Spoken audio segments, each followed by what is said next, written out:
Hello everybody and welcome back to World of Warships Legends. My name is Spartan Elite 43 and tonight we have a community replay sent in by It's Chaffee in the Bourgogne. So, I cannot wait to see what this one's about. Now you guys know, if you've been around for a little while, that the Bourgogne and I don't get along. I don't like the ship. I have not had much luck, much success out of playing this ship. It's just not really worked out for me, and that's okay, because again, everybody's playstyle is different, right? And different ships will play to those playstyles differently, right? So, while I may struggle in ships like the Bourgogne, the Grossaker first, even though I've had pretty solid games in both of those ships, I don't usually take them out. Despite the fact that I love ships like the Flandre, I love ships like the Jean Bart, and, you know, Richelieu, Dunkirk, Strasbourg, the Brest. Like, I love French ships, but for whatever reason, Bourgogne and I, we just don't have that connection. And I think that that's something that a lot of people underestimate in this game. And that's why we talk about things like, you know, being able to play everything, even the ships that you don't like, because you can understand what a ship is going to be capable of. Now, this ship has reload boosters, much like the Jean Bart. It's got a heavy broadside that is capable of putting out 12 15-inch rounds. So you never want to give this thing a broadside, because you just never quite know when this thing's going to have a reload booster. And if you do give this thing a broadside, it is a gamble. Some days, you'll take that hit and you'll just laugh at a Bourgogne. Other days, you don't get to laugh because you're already back at port. It's one of those ships that I just have struggled with consistency on. Like, I see a lot of different people playing it. Aaron, you guys know Aaron? Where are you, Aaron? Y'all know the deal? He loves the ship. Absolutely loves it. He hated the Montana for the longest time, but as he's played it more and more, he started to realize Montana kind of cracked. But he's absolutely disgusting in this ship, and oh my god, you can't do this, Des Moines. What are you doing? Okay, well, Des Moines going forward. Is he going to get out of the way in time? Looks like it. Look at all these broadside cruisers. Lord have mercy. And a Musashi. Alright, well, here goes reload booster. Got all the broadsides you could ever ask for. That's terrible dispersion. So that's another thing you get to deal with the Bourgogne, is that good old-fashioned French dispersion we all love. Like I said, sometimes it is absolute railguns. Other times it'll make you just question everything you know about the ship. But there you can see, I mean, back-to-back salvos of just absolutely nasty shots. But you can see, even when this thing doesn't have a reload booster going, it's still fully capable of reloading relatively quickly, which tells me that he's most likely running the, aka the Jean Bart build that I always love to run, and that was a terrible shot. Let's just be honest here. I'm assuming he assumed that Tulsa was going to go forward there, but the Tulsa just outfought him by just not thinking at all. And that's what we talk about, like, with good players. You know what they're going to do, but when it's a bad player, you anticipate people doing the right thing and trying to get out the way, and you take the shot knowing that they're not going to sit there and reverse, right? They're going to go forward. They're going to try to get away. They know that they're going to die if they don't. And you overplay yourself because you just anticipate somebody being a better player than they actually are. Case in point, the Tulsa. And oh my god, a naked Des Moines. Bonk. Oh my god, he got robbed there. I didn't get to see the shot. I think he took the shot a little bit quick. But Des Moines is not long for... how many broads... Does nobody understand that this is a Bourgogne? Like, where are these people when I'm... Oh, I know where these people are when I'm playing. They're on my team. These are the people that are on my team. What is this broad... Like, I understand being aggressive, but these guys, the lack of, like... The straight up disrespect being displayed by the enemy team here. Just going, yeah, it's just a Bourgogne. What could happen? This could happen. This is exactly what could happen. I don't care what ship you're in. You get this kind of a team against you, you're going to have a ridiculous game. We're already 171,000 damage. Like, what on earth are we witnessing? And of course, he's got a Mino out here. Mino doesn't have anything he can do about the Bourgogne. And we got another beautiful shot. No citadels, surprisingly. Then again, it's not that surprising. We will probably end up overpinning a Mino a lot with these higher velocity guns, but even now the Mino goes full broadside. It's like, I couldn't care less that there's Bourgogne shooting at my broadside at 10 kilometers, and he pays the price. We're getting shot from the other side of the map, but the people that are right in front of our face are just too worried about other people. What am I witnessing? I am sorry, Chaffee. As much as I'd like to say that this is the greatest gameplay I've ever seen in my life, we both know better. This has nothing to do with the Bourgogne, has nothing to do with other than the fact that you just, like, happen to be in this game. This team is absolutely ridiculous. Like, what are they doing?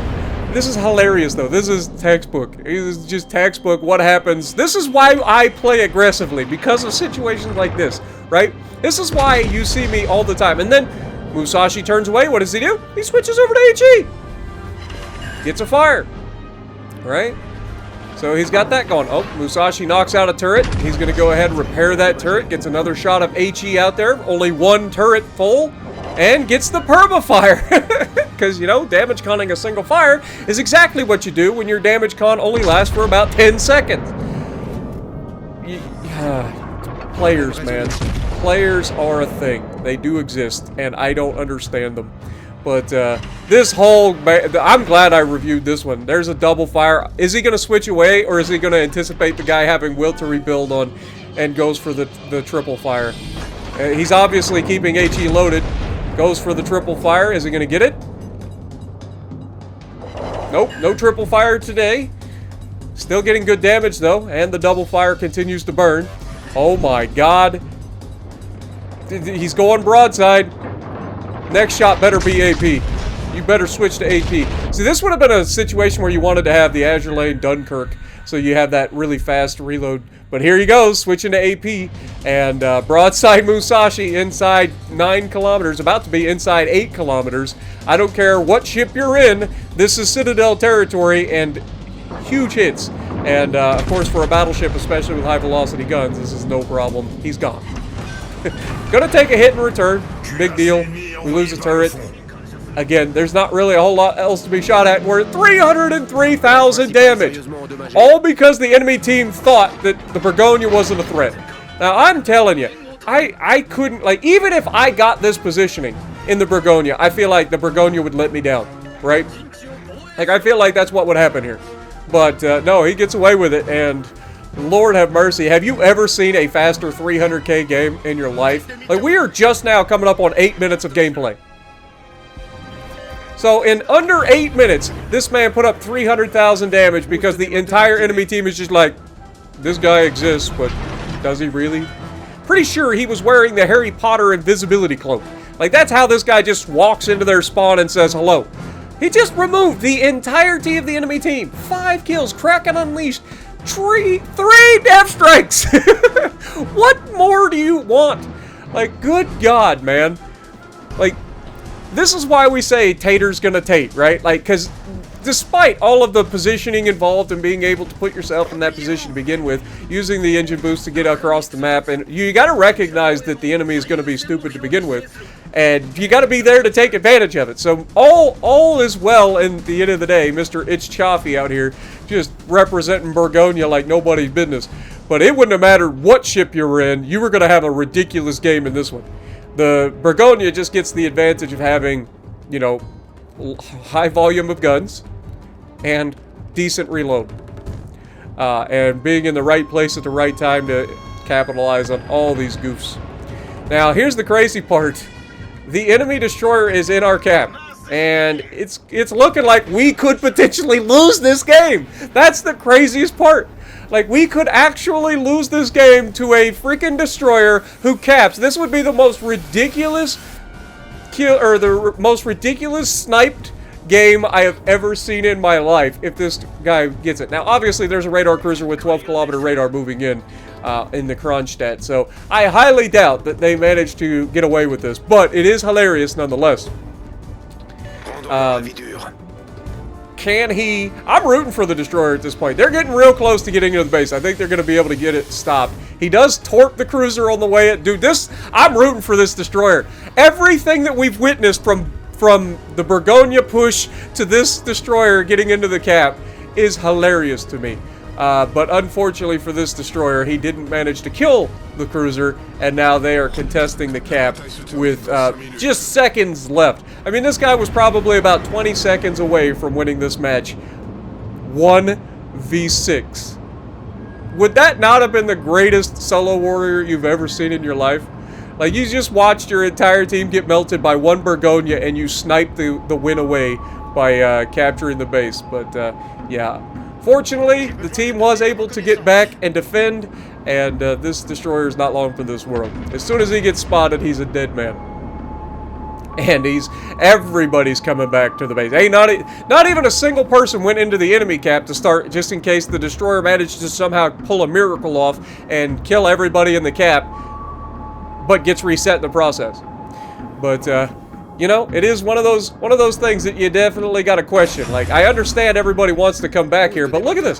This destroyer fully capable of annihilating everybody. It's a shimikaze. Like, there is a possibility this guy could have killed everybody that came back to defend him or to contest him if he spread some of those torps out to the different targets, you know. So again, you got to think about this too. Like, if your teammates are going to go back and contest, there's a good chance that one of them will reset the cap, right? If they get into the cap, they reset the cap. But putting yourself in a situation where he could potentially kill everybody and still get the win is a bit of a gamble. But again, it's not likely, but it is possible. And Shimikaze finally gets detected. We get into a perfect position to be able to shoot him immediately. And do we snipe the kill?